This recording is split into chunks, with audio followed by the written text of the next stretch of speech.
अगर आपने अब तक हमारे चैनल को सब्सक्राइब नहीं किया है तो सब्सक्राइब करके ऑल नोटिफिकेशन का बटन दबा दीजिए ताकि जब भी कोई नई वीडियो आए आप उसे देख पाए सबसे पहले। नमस्कार जी। सर साहिब जी। क्या नाम है जी आपका? जी मेरा नाम सुमन जटियान है। बहन जी आप कहाँ से हैं? जी मैं कपाल मोचन जिला यमुनानगर हरियाणा से। संत रामपाल जी महाराज की शरण में आप कब आए? जी मैं संत रामपाल जी महाराज की शरण में 9 दिसंबर 2017 को आई।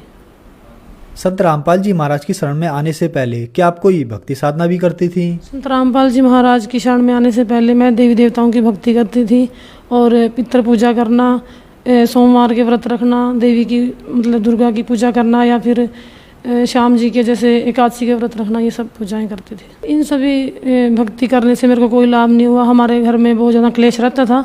शादी के बाद जैसे मेरे हस्बैंड ड्रिंक करते थे, वो लड़ाई झगड़े करते थे। उन दिनों मैं व्रत भी रखती थी।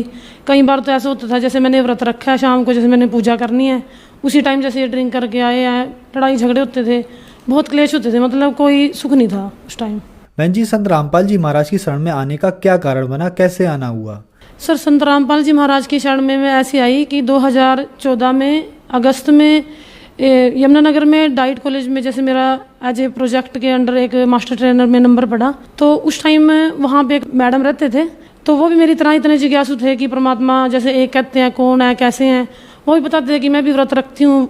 वो भी मेरी तरह मतलब आन उपासनाएँ करते थे, देवी दुर्गा की पूजा करना या मतलब दूसरे देवताओं को मानना। उन दौरान मतलब भागवत पढ़ रही थी, जैसे मेरे फ़ोन में डिजिटल में मैंने भागवत की हुई थी। मेरे को पंजाबी आती थी, संस्कृत नहीं आती थी, तो मेरी जिज्ञासा बहुत थी कि ऐसा इसमें क्या है, हर कोई पढ़ता है। तो उन दिनों वो मैडम भी ऐसे ही पढ़ रहे थे। मेरे को अभी भी याद है कि जब यहाँ पे कुरुक्षेत्रा में गीता जयंती में मेरे को एक मैडम आते थे हमारे साइकोलॉजी के, उन्होंने हमें एक किताब दी जिनका नाम था गहरी नज़र गीता में। तो वो कहते हैं कि गीता जयंती पे कुछ लोग मतलब ये पुस्तकें लेके मतलब बता रहे थे कि ये पढ़नी चाहिए। तो मैंने सोचा कि आप भागवत पढ़ते हो तो आप लोगों के लिए ले आऊँ। सभी ने अपने ड्रॉअर में रख दी। तो मेरे को इतनी जिज्ञासा थी कि मैं फ़ोन से छोड़ के मैंने सोचा कि फ़ोन में दिक्कत पड़ती है तो मैं इसको पढूं। जब मैंने उनको पढ़ा तो मैंने उन मैडम को बताया जो मेरे साथ क्लर्क है वहाँ पे। तो वो कहते हैं मैडम नहीं नहीं ऐसे सुना मैंने इनके बारे में। मैंने कहा आप ज्ञान पढ़ो ना, पहले ये देखो कि इसमें कितने अच्छे तरीके से एक्सप्लेन किया है कि मैं जो डिजिटल में पढ़ती मेरे को समझ नहीं आती थी, अभी ये अच्छे से समझ आ रही है। तो ऐसे ही वो मेरे साथ समझने लगे। ऐसे ही पढ़ते पढ़ते हमारे अंदर जिज्ञासा हुई कि ये तो बहुत अच्छे संत हैं, समाज में इतना सुधार कर रहे हैं और मतलब पूर्ण तरीके से की भक्ति इन्होंने बताई है। तो मैंने उनको मैडम को कहा कि आप पता करो कि नाम दीक्षा कैसे ले सकते हैं इनसे। 1 साल ऐसे ही सर बीत चुका था। तो दूसरी जो गीता जयंती आई उस पर वो मैडम और उनके हस्बैंड वहाँ गीता जयंती पे उन भक्तों से ही उन्होंने पूछा कि नाम दीक्षा कैसे ले सकते हैं। तो हमने नाम दीक्षा के बारे में पता किया तो हमने 9 दिसंबर 2017 को नाम दीक्षा प्राप्त की संत रामपाल जी महाराज से। बहन जी हमने सुना है कि श्रद्धालुओं को संत रामपाल जी महाराज से नाम दीक्षा लेने के बाद बहुत सारे लाभ प्राप्त होते हैं, तो क्या आपको भी लाभ प्राप्त हुए? सर संत रामपाल जी महाराज से नाम दीक्षा लेने के बाद सबसे जो मुख्य लाभ, जो जैसे लोग भटकते रहते हैं कि परमात्मा कौन है, हमें एक मोक्ष का मार्ग मिला है जिसमें जन्म मरण से हम बच सकते हैं कि बार बार हमें 84 में नहीं पढ़ना पड़ेगा। हमें आज पता चला कि हम जो ये दुख भोग रहे हैं हमारे पीछे के जो प्रारब्ध हैं उनकी वजह से ये है। लेकिन सारे गुरु कहते हैं कि ये प्रारब्ध आपको भोगना पड़ेगा। सिर्फ संत रामपाल जी महाराज जी ये कहते हैं कि सद्भक्ति अगर आप करते हो, उस पूर्ण परमात्मा की भक्ति आप करते हो तो आपको ये भोगने नहीं पड़ेंगे। तो सबसे मुख्य लाभ तो ये है कि मुझे मोक्ष का ये मार्ग मिला। दूसरा लाभ सर जी ये हुआ कि जैसे ही मैंने नाम दीक्षा दिसंबर 17 में ली थी, 2-3 महीने के बाद मैंने कुछ भक्तों से बात की। मेरे को पता चला कि भक्तों के कैंसर तक के रोग ठीक हो जाते हैं। तो मेरे को एक भगवती ने कहा कि आप भी एक बार अपनी अरदास लगा के देखो। भगत जी सर जी मेरे यूट्रस में रसोली थी, तो मैंने परमात्मा सदगुरु रामपाल जी महाराज से अरदास लगाई कि परमात्मा आप तो सब कुछ कर सकते हो, जो लोग कैंसर की बीमारी से जूझ रहे हैं उनकी बीमारी आपने ठीक कर दिया, तो मेरी तो ये जो रसोली है कि आप ठीक कर दो, ताकि मैं दूसरे भक्तों को कह सकूं। मैं लोगों को इतने दृढ़ विश्वास से 3-4 महीने के बाद ही कहना शुरू कर दिया था कि इतने लाभ देते हैं। मैं भक्तों की सुनती थी, लेकिन कि मेरे साथ होगी तो मैं दूसरों को कह सकती हूँ कि मेरे साथ ये चीज़ हुई है। तो आप यकीन नहीं करो कि 1 महीने के अंदर मेरे को अपने आप ही महसूस होने लगा कि आपको कोई बीमारी नहीं है। जो सिम्टम्स मेरे को होते थे जैसे बार महीने में दिक्कत होना, तो वो सारे बंद हो गए। और जैसे ही मैंने अल्ट्रासाउंड दोबारा से एक यमुनानगर में गाबा हॉस्पिटल है उनसे ही मैंने 1 साल पहले अल्ट्रासाउंड कराया था, तो उन्होंने रसौली बताई थी मेरे को। 1 महीने बाद जैसे ही मैंने टेस्ट कराया, उन्हीं से ही मैंने टेस्ट कराने के बाद पता चला कि आपके यूट्रस में रसौली नहीं है। तो दूसरा फ़ायदा मेरे को ये हुआ कि मेरे यूट्रस में जो रसौली थी वो ठीक होगी, परमात्मा संत रामपाल जी महाराज की दया से। और इसके बाद जो मेन जिस वजह से घर में क्लेश रहता था, परेशानी होती थी, हम कहीं भी बैठ नहीं सकते थे, उठ नहीं सकते थे।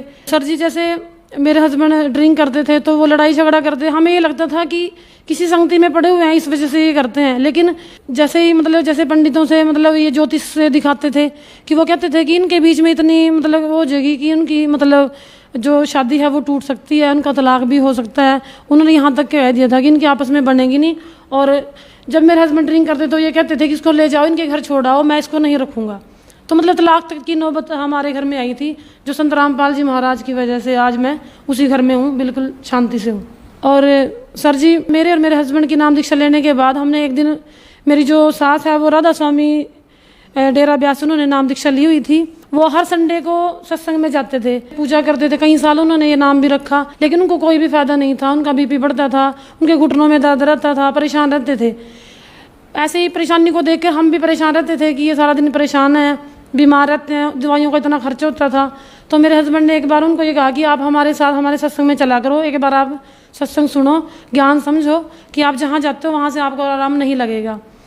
तो सर जी हमारे जो सास हैं वो एक बार हमारे साथ सत्संग में गए, उन्होंने ज्ञान सुना, फिर हम उनको दोबारा अपने साथ सत्संग में ले गए। ऐसे ही उन्होंने 2-3 बार सत्संग सुनने के बाद उन्होंने कहा कि मेरे को नाम दीक्षा दिलवा दो, ये ज्ञान बहुत सही है कि मैं अब तक जो साधना कर रही थी या जो फिर नाम जपती थी वो सही नहीं था। संत रामपाल जी महाराज से उन्होंने जब नाम दीक्षा ली, उनको बहुत फायदे हुए। उनका बीपी अब नॉर्मल आता है, कंट्रोल में रहता है, संत रामपाल जी महाराज की दया से बिल्कुल ठीक है।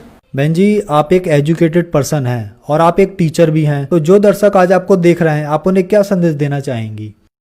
सर मैं उनको ये संदेश देना चाहूँगी कि पहले लोग अनपढ़ थे, पढ़े लिखे नहीं थे। पंडित लोग जो पढ़ के अपने ग्रंथ में से बता देते थे या फिर मुल्ला काजी जो बता देते थे, लोग उस पर विश्वास कर लेते थे। लेकिन आज सारा समाज पढ़ा लिखा है, युवा वर्ग आज शिक्षित है, वो खुद अपने ग्रंथों को देखे, जांचे, परखे, उसमें ये बताएं कि जो संत रामपाल जी महाराज अपने सत्संग के द्वारा जो ज्ञान लोगों को प्रदान कर रहे हैं वो अपने उस ग्रंथ में उसका मिलान करें और उस ज्ञान को समझें। आप देख रहे हैं कि हमारे जो भारत नहीं विश्व में भी काफ़ी लोग संत रामपाल जी के ज्ञान को सुनने के बाद उनके नाम को ग्रहण कर रहे हैं। डिजिटल में भी कई पुस्तक सेवाओं के ऑर्डर आते हैं कि लोग पढ़ते हैं, किताबें मंगाते हैं। किताब पढ़ने के बाद, किसी को सत्संग सुनने के बाद या फिर टीवी पे जो चैनल आते हैं वो सुनने के बाद लोग बहुत ज़्यादा जुड़ रहे हैं, जिनको आर्थिक, मानसिक और शारीरिक काफ़ी लाभ हो रहे हैं। तो मैं जो पढ़ा लिखा समाज है उनसे यही प्रार्थना करना चाहूँगी कि एक बार संत रामपाल जी महाराज के सत्संग सुने, उनके ज्ञान को समझे। ऐसा ना हो अपना इतना कीमती जो जीवन है उसको ऐसे ही व्यर्थ कर दे। हम पढ़ लिख के इतने चालाक हो जाते हैं कि हम ये सोचते हैं कि जो ज्ञान है वो मेरे अंदर ही है, कोई दूसरा हमें समझा नहीं सकता। या फिर ये कहते हैं कि हमें तो गुरु बनाने की ज़रूरत नहीं है। जब हम पढ़ते थे हमें थोड़ा ये लगता था कि गुरु बनाना कोई ज़रूरी नहीं है, लेकिन जब इंसान पे दुख आते हैं, तकलीफ आती है, तो वो परमात्मा की तरफ देखता है। परमात्मा को मिलाने का काम गुरु करता है। और इस संसार में इस समय खुद कबीर साहिब परमेश्वर संत रामपाल जी महाराज के चोले में आए हुए हैं। तो आप उनसे नाम दीक्षा लें और अपना सद्भक्ति मार्ग लेकर कल्याण करवाएं। संत रामपाल जी महाराज से नाम उपदेश कैसे ले सकते हैं? संत रामपाल जी महाराज से नाम दीक्षा लेने के लिए हम साधना चैनल पे शाम को 7:30 बजे उनका सत्संग चलता है। उसके नीचे एक पीले रंग की पट्टी आती है जिसपे हर डिस्ट्रिक्ट के फ़ोन नंबर्स लिखे होते हैं। आप अपने ज़िले के हिसाब से वहाँ कॉन्टैक्ट करके नाम दीक्षा प्राप्त कर सकते हैं। धन्यवाद जी। धन्यवाद।